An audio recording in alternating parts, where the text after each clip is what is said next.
your W-9s, showing how the funds are being used are very important.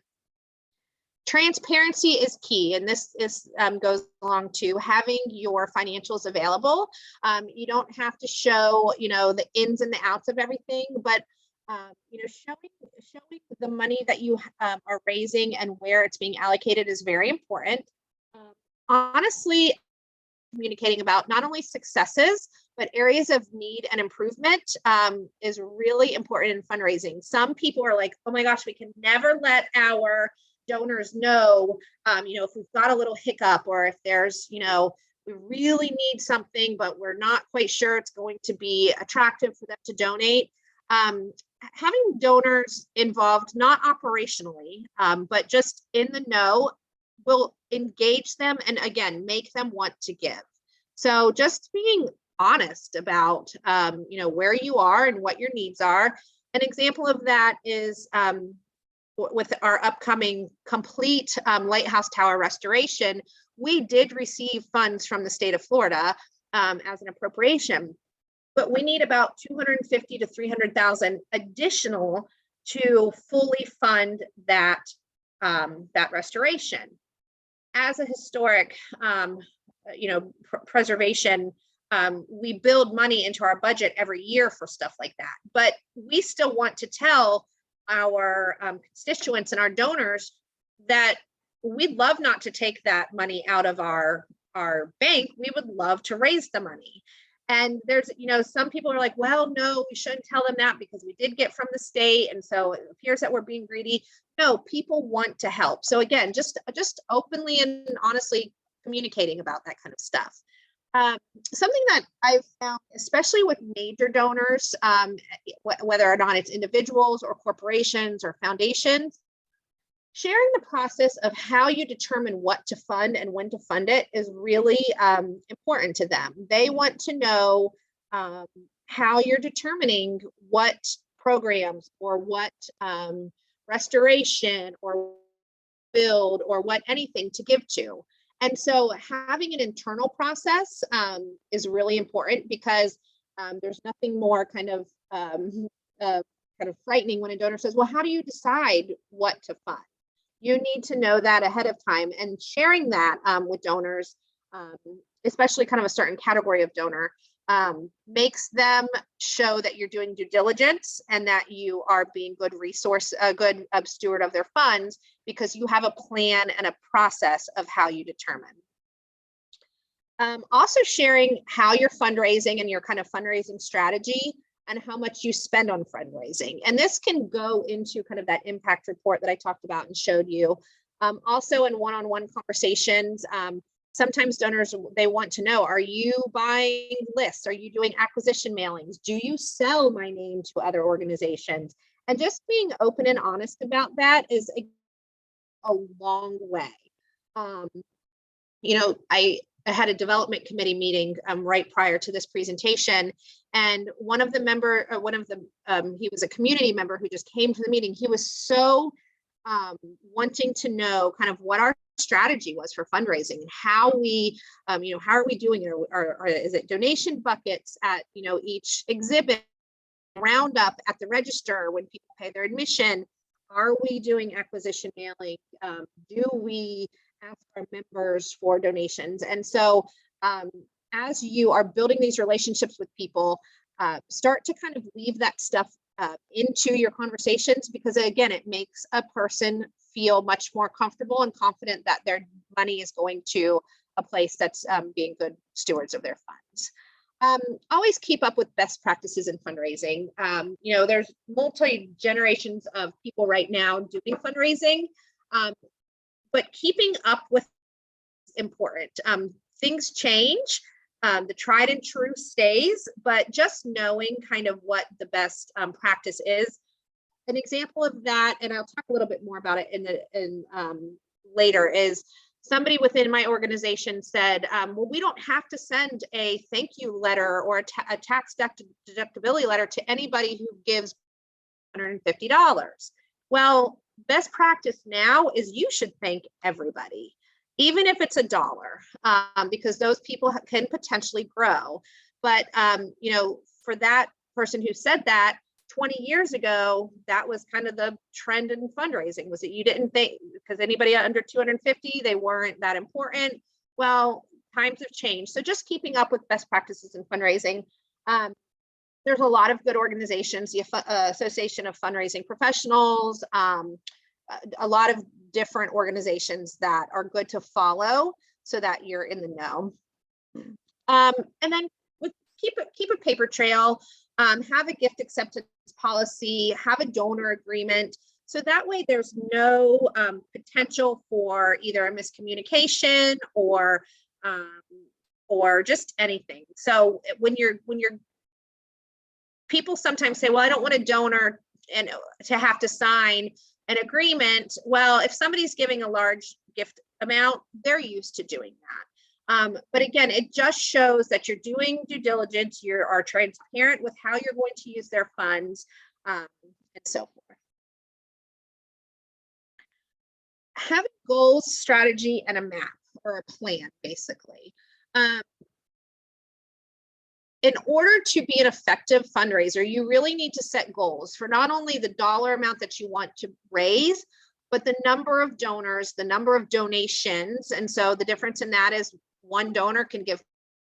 So having benchmarks for yourself and your organization or your team is really, it's important because it helps you. It's your strategy map. It helps you get there. And these should all kind of be based on a strategic plan for the organization, a bigger picture plan, not only just fundraising, but the priorities of what you're going to fundraise for and how you're going to get there. And then determine how you'll meet those goals. There are so many ways to do fundraising. Like we talked about, direct mail. So at the Lighthouse, we have 8,000 members that we are about to send our summer camp appeal to. And most of those haven't donated ever before, but we're hoping they will. And so we're going to do that through a direct email and mail campaign. Acquisition, where you purchase like-minded names or people who have given to other kinds of organizations is another way. There's corporate giving, grants through private foundations, state, federal, county, digital fundraising through your social media and doing social media campaigns, being a respected and household name in a community, the community that your organization is in. If you're a brick and mortar place like the Lighthouse, where we've got a lot of opportunity to engage our community better, but having kind of a strategy map of how we're going to get there is very important. And then put your plan to paper. I mean, it can be a fluid plan, it can be a fluid document, but it needs to be used as a roadmap. So that way you're not just kind of willy-nilly out there trying to juggle all the pieces at once and make it all happen really quickly, but kind of having a plan and a strategy. And I'll show you a document in a minute, which we use, that is very helpful. And then my last kind of topic is have gratitude. Every donor should be thanked. And again, you're going to steward donors differently based on their interest. You are going to steward them differently based on their capacity to give or their current giving, but every donor needs to be thanked and felt appreciated. Again, if I'm not thanking anybody who gives, even don't put a dollar amount. Any donation that comes through your door that you can attach to a human being or a corporation or anything really needs to be thanked, and that will go a long way. Something that's been very successful in my fundraising career is when a donor gives for a first time, they automatically will get a thank you note and tax receipt type thing. But then in order for me to introduce them to the organization more, I do what's called a first-time donor series. And so with a first-time donor, after the thank you, they then get a very brief handwritten card with a fact sheet about the organization. And it's just like, thank you for your first-time gift. I thought you'd like to know more about the organization. And then maybe a month later, I might just throw one of those touch point postcard things that I mentioned in an envelope with a sticky note on it that just says, thought you might find this interesting. So that's 3 times they've heard from me from their first time donation, and I'm providing them information. We've found that that really makes them feel appreciated for their donation. And it's also a way for us to start talking to them more about what we're doing within the organization. Think in unique ways also. If you can capture in that donor survey, if you can capture their birthday, if you can, capture anything that's a little bit unique, send them a quick birthday card. Again, and then it's always thank you for your support or thank you for your ongoing support. And it's just, again, it's another way to show gratitude, to show that you care about them, which will in turn increase your their giving. And be genuine, return kindness to the donor, both professionally and personally. They are taking time out of their day to, attend an event, come to our museum, donate to us. We need to show that, again, it's a two-way street, especially once you get to know the donors. If there's something that you can help them do, if they work for, a hospital that has a national volunteer day or whatever, if you can show that kindness both ways. And that kind of wraps up, like I said, very kind of high level fundraising. I can certainly take questions, or if anybody has anything that they wanted to just chat about afterwards, feel free to let me know.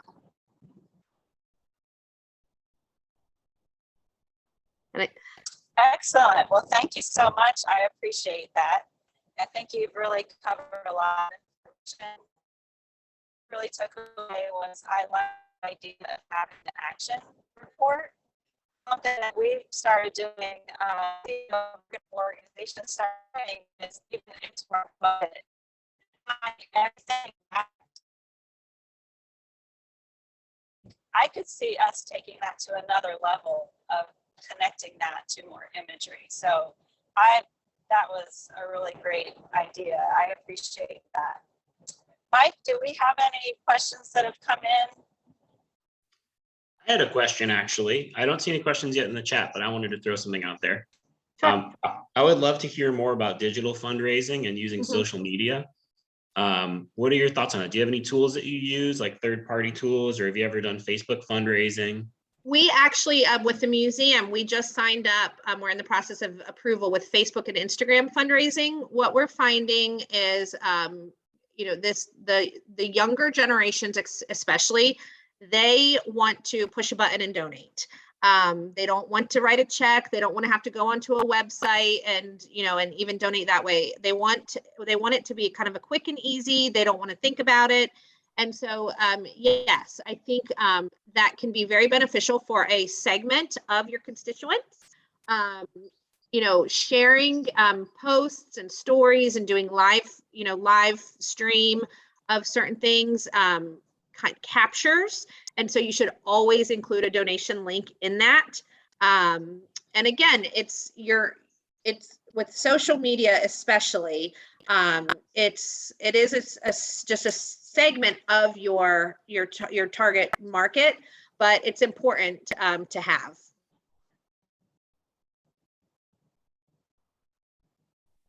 That was a perfect answer. Thank you. I appreciate it. Are there any other questions?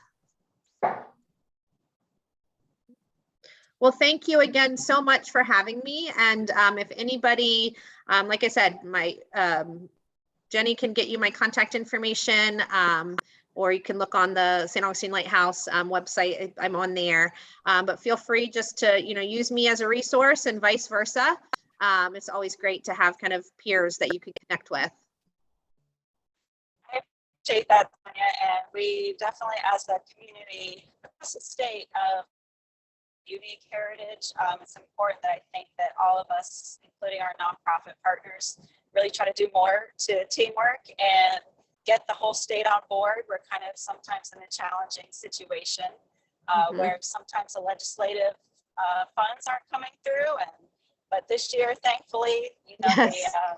The special category grants got fully funded. We got extra funds for the African American Heritage grants. So it's been a good year, but it's not always like that. So we need to get more creative and work on ways to do more funding and outreach. I would like to ask one follow-up question before I close, and that is about COVID. How do we get out of our comfort zone of saying, well, it's COVID, we can't do as much outreach, it's just more challenging? Is that going to really change fundraising? So that is a great question. So it's almost a fallacy that during hard times, people don't give. Yes, certain people aren't going to be able to give, but it doesn't make your mission go away, and it doesn't make your need for donor dollars to go away. And so while being sensitive is important, the world is still going on. We still have an organization that needs funded. And there are still plenty of people. Oh, sorry. My mailman's at the door and my dog's barking. There are still plenty of people who will give. And so, COVID has been going on. We've been in this pandemic for a long time now, and while it feels like we're coming out of it, then something else happens. There's another hiccup or another variant, or there is talk of a recession, and the war in Ukraine, and so being sensitive is important, but don't stop asking. You might not have as much success dollar-wise, but also continuously communicating with your donors, even through those hard times. They'll be there when they can be. Great. That's good information. So let's get out there and we'll just keep working hard. Well, thank you so much, Tanya, for your time today, for your expertise, and for the rest of you that have joined us either live or watching this recorded. I appreciate your patience through our creative platform here while we are all over the state, and you could probably tell I'm traveling, so I'm going from one coast to the other.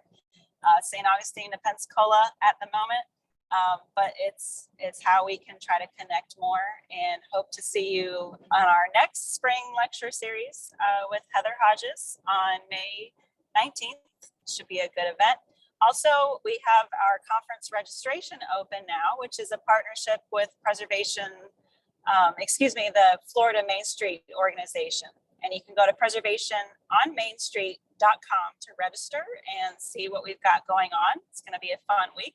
You don't have to be a professional preservationist to attend. You can be a community activist, or you can be just someone who's interested in history and wants to meet more people with like minds. So check it out. It's going to be the last week in July in DeLand, Florida, July 27th through the 30th. And with that, I'm going to close, and thank you all for joining us, and have a great rest of your day. Thank you for having me. Bye-bye. Bye-bye.